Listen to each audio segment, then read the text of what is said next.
senza una maglietta, la faccia a quel sapone, m'ha fatto innamorare, che sta semplicità.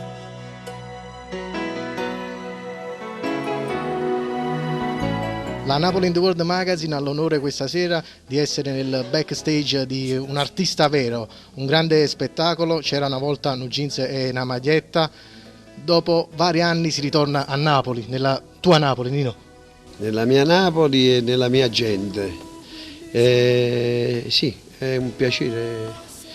Sono stato molto contento di passare il Natale qua in mezzo al popolo delle mie canzoni e quindi sono ultra contento, è un grande successo, veramente sono felicissimo. Una cosa che risalta a noi della Napoli in the World Magazine in questo spettacolo è che veramente c'è chi si veste di artista. Nino D'Angelo invece lo è proprio nella sua natura.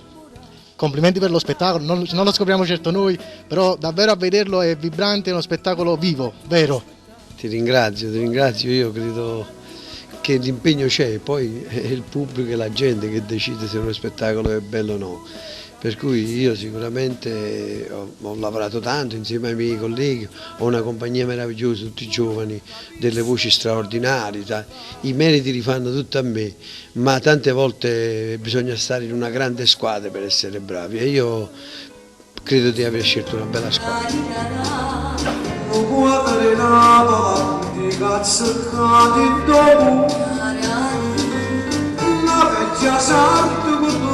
Assai triste, cosa pensiera affacciata a festa, le suono braccia e bimba mattina, ma vuole te bene, pare possiamo capo stai di me,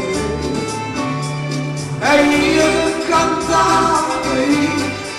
Infatti oltre alla squadra i complimenti di noi appunto della Napoli in the World vanno anche a direttori tecnici, musicali, del suono, della luce, perché davvero una scenografia quasi inedita, che nella sua semplicità è bellissima perché c'è quella scena dell'orchestra in tridimensione che inganna, diciamo, sembra veramente reale.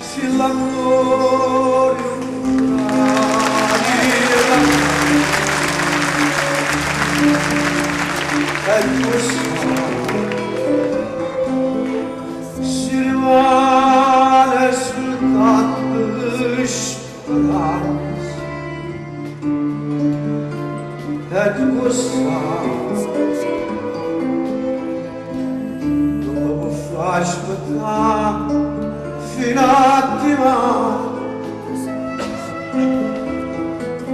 a stringere le braccia per stasera,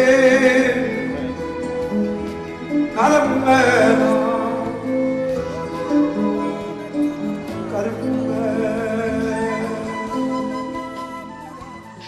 Ma soprattutto da questa semplicità poi si mette in risalto la parola, che Nino D'Angelo viene fuori sempre così recondita però forte, una cosa bella in quel duetto magistrale fra il Nino D'Angelo Caschetto anni d'oro e il Nino D'Angelo attuale.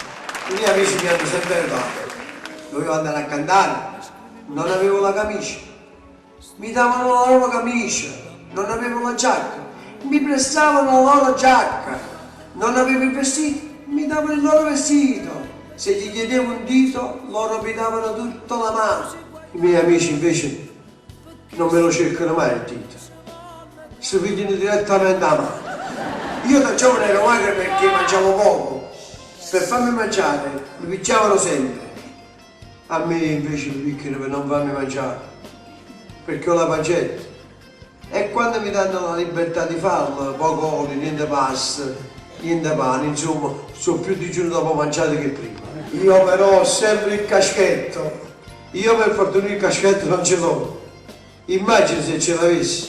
A questa età mi porterebbero al manicomio. Diciamo che il caschetto non ce l'hai perché sei un po' invecchiato, e i capelli non te lo permettono. Diciamo quella è la trovata poi che porta avanti lo spettacolo, perché io sono stato sempre innamorato del signor Gigi Gaber, per cui ho sempre pensato un giorno di fare una cosa così. e io l'ho fatto usando queste due anime, perché quello non è il Nino D'Angelo degli anni '80 e quello di oggi, quello è il Nino D'Angelo di oggi con il caschetto che sta dentro di me, che ha la mia età, per cui va ben oltre al fatto degli anni '80, perché c'è una parte di me che è legata, come a tanti fan di me, alle cose degli anni '80, poi c'è una parte di me che ha voluto esprimersi anche in modi diversi, parlando dell'amore pure attraverso problemi diversi, no? Problemi sociali, attraverso una città che comunque insomma, ci lascia tante volte con l'amaro in bocca, però ci dà tanto dolcezza quando la guardiamo, quando la vediamo, e quindi queste contraddizioni che vivono nella mia vita vivono in questo spettacolo. Sergio pure invece diceva, prima di salutare si vediamo mezzo di pausa, e poi si diceva, allora sta bene, ti dava subito di lei, quindi c'era puro e non da te lui. Poi quando ti conosceva invece poi Mario Merlo faceva così, Mario Merlo, quando mi diceva, guarda come stai, sei pure, prima parte, tutto a posto, andato a crack. E mamma di come stai, sei buono.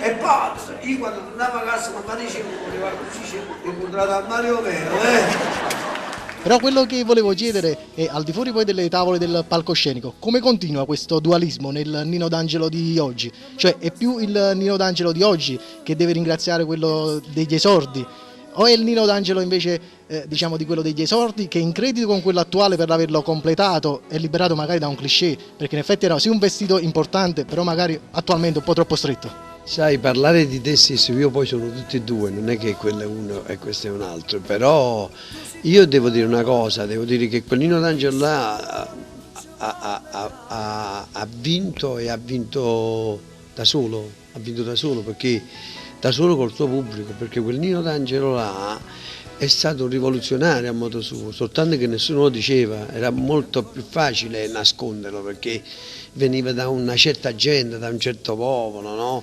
Per cui non si è mai parlato di lui come una rivoluzione. Invece che succede in questo spettacolo? All'inizio io faccio capire che cosa si cantava in quegli anni, perché uno oggi sente un Jeans e è una canzone normale, ma se tu senti le canzoni che si cantavano allora e poi metti un jeans e una maglietta, allora si capisce la rivoluzione che c'è stata in quel momento. Nino D'Angelo di allora fece una rivoluzione, perché il fenomeno neomelodico vero non nasce negli anni '90, ma nasceva negli anni '80, e i neomelodici di allora erano Nino D'Angelo, Finizio, Mauro Nardi, Zappulla, e sono tutti artisti che poi hanno avuto un grande successo. Poi sta parola è stata un po' travisata, perché chiunque si mette a cantare in un neomelodico, no, se vogliamo dire la verità, i veri neomelodici erano quelli là. non piovere che ferruto non sta in terrazze che non sa più come cagne giornate quando vedo quello ci la libertà si stanotte non metti paura che non c'è una metta a aspettare e mi addormo su una cassa e hai ragione da sotto un cielo ma non vale che te cade così serve lui e nessuno è bello